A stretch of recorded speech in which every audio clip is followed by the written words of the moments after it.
Kadang-kadang kita menjadikan target orang menjadi baik dalam nasihat kita. Terus kita bilang, tuh gara-gara saya pada sholat, tuh gara-gara saya tuh jadi pada rajin ngaji. Itu masalahnya. Padahal yang menjadikan orang sholat, menjadikan orang mau ngaji, terjadinya sebuah kebaikan, itu takdir Allah Subhanahu wa Ta'ala. Kita hanya ngajak, kita hanya menyampaikan.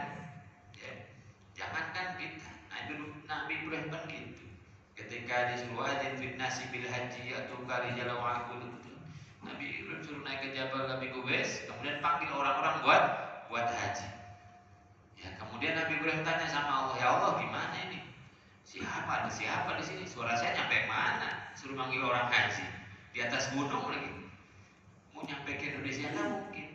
Apa kata Allah? Ya Ibrahim, tugas kamu hanya menyampaikan saja. Panggil aja. Yang menyampaikan mereka, yang menjadikan mereka datang ke tempat ini, aku, kata Allah Subhanahu wa Ta'ala. Kita juga begitu. Para asatidah, para pemakmur masjid, para pengurus majelis, udah santai aja. Jangan rusak hati. Ini malah jadi musuhan, malah dimusuhi, malah nggak senang kita. Udah biarin, besok aja lagi. Marah lagi dia, nggak apa-apa. Namanya juga lagi error. Besok dibenerin lagi. Ya orang mau benerin radio, mau benerin TV, pas dibuka ini mah rusak, emang rusak. Justru dibawa ke tempat servis buat dibenerin. Emang orang itu belum sholat, belum mau ngaji, lagi dikuasai hawa nafsu, lagi dikuasai oleh setan. Maka sampaikan nasihat ajakan itu dengan kasih sayang. Kita pengen dia jadi baik. Kita pengen dia jadi baik. Orang tua nyuruh anaknya sholat, akhirnya berantem gara-gara anaknya nggak mau sholat. Kamu jangan. Pelan lagi, ajak lagi, terus nasihat pelan-pelan sampai dia mau sholat sambil doa kepada Allah Subhanahu wa Ta'ala. Gitu. Rasulullah nih, gimana Rasulullah? Padahal para sahabat pasti udah emosi nih. Perempuan benar-benar gitu ya. Rasulullah digituin, kamu nggak tahu, pergi sana, kamu nggak tahu musibah saya, kamu nggak ngerasain aja, nggak ngalamin. Rupanya omongan ibu-ibu itu dari dulu begitu. Kau tidak mengerti perasaan. Andaikan kau tertimpa musibah yang sama, kau bisa ngomong nggak gitu tuh. Itu lu takar tuh. Itu udah kaset aja berulang-ulang. Gimana menyikapinya? Ditinggalin sama Rasulullah. Ya sudah, tinggalkan Rasulullah SAW. Ya. Baru orang-orang ngomong, Fakilai, kamu tahu gak tadi yang ngomong siapa? Berarti kan banyak orang di situ. Tahu gak tadi?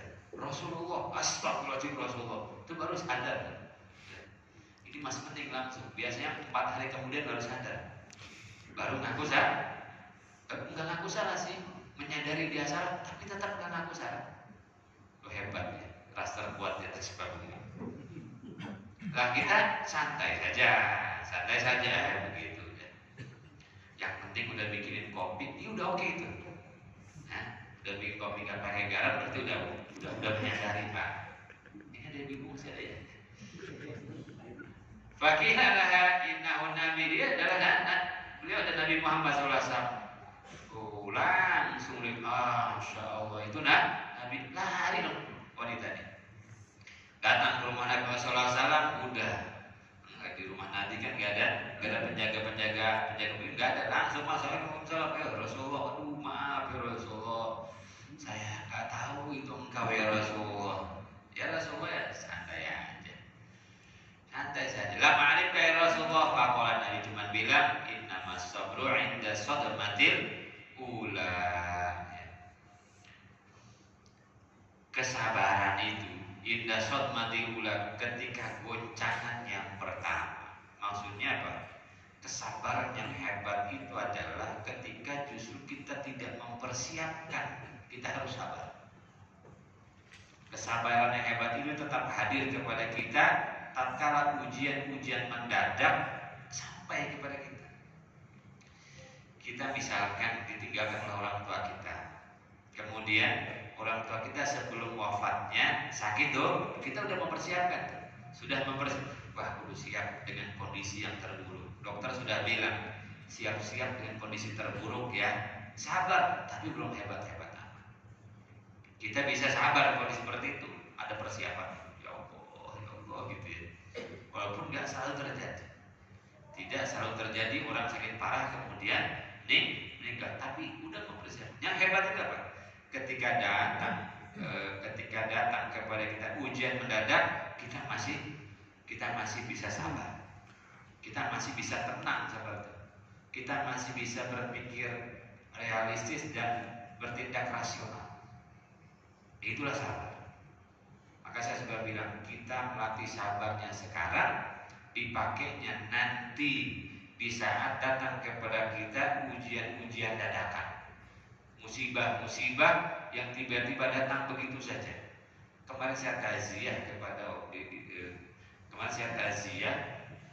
ngobrol dengan keluarga dan yang lainnya. Orang ini meninggal jam 11, jam 10 malamnya masih ngobrol, paginya masih ketemu, jam 10 masih WA. Jam 11-nya wafat meninggal. Tuh ketika di musibah-musibah yang datang secara mendadak seperti itu, kita masih bisa sabar. Itulah kesabaran hebat. Idza sadmatil ula. Artinya ya kesabaran itu terus kita bawa-bawa.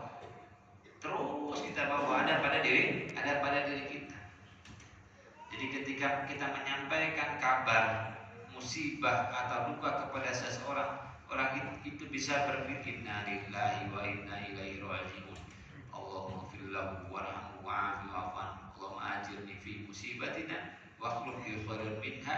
Ayo kita jalan ke sana. Kita takziah, kita duduk, kita doakan dengan tenang. Itu bukan orang gak punya peduli, itu orang sabar. Kita jangan membangga-banggakan kepanikan. Kok nggak panik sih? Itu sabar. Ketika musibah datang kepada kita, kita masih bertindak berlaku seperti yang seharusnya. Itulah sabar. Ya sudah, yang bisa dilakukan. Pegang anaknya, urusin jenazahnya, diatur semua pelan-pelan. Itulah kesabaran. Kemudian ingat Allah Subhanahu wa Ta'ala. Maka kita melihatnya itu sekarang. Kita melihat anak kita, oh suatu saat kita akan ditinggalkan anak kita.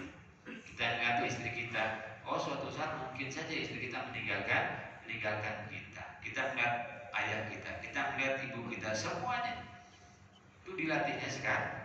Indah sadmatil ula. Kehebatan itu adalah bisa dilihat ketika kita menghadapi musibah yang mendadak. Kita masih bisa.